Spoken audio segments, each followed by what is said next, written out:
Sous un ciel lourd d'émotions, le village Bomono, dans le département du Mungu, région du littoral, a rendu ce samedi 9 mai 2026 un dernier hommage à Anissé Ekane. Parents, proches, militants et certains compagnons de lutte se sont réunis dans une atmosphère sobre et empreinte de recueillement pour accompagner à sa dernière demeure cette figure du nationalisme camerounais.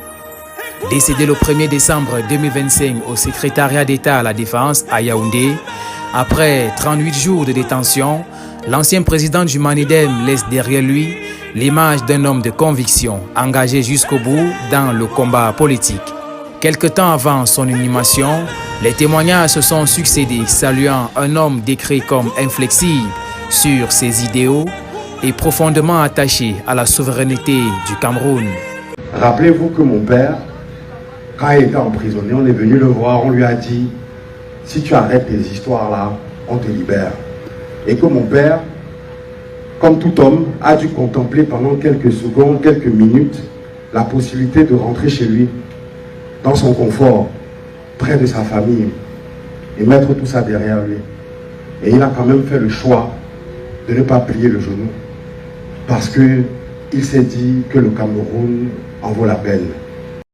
Du côté de la classe politique, le président du Front pour le salut national du Cameroun, Issa Chiroma Bakary, représenté par son porte-parole, Maître Alice Com, qui, dans son message, a rendu hommage à un homme intègre qui a combattu le bon combat. Anissé Ekane, mon cher ami et compagnon, s'en va, nous laissant dans le désarroi quotidien, partagé avec des familles de prisonniers injustement détenus et dans la peine partagée avec les familles de citoyens tués alors qu'ils manifestaient pacifiquement. Pour lui, pour ses victimes, pour la justice, pour l'idée de changement pour laquelle il s'est battu toute sa vie, nous avons le devoir de ne pas baisser les bras, d'agir ensemble. Malgré l'absence remarquée de plusieurs grandes figures de l'opposition camerounaise, les obsèques se sont déroulées dans la sérénité, conformément aux souhaits de ses proches.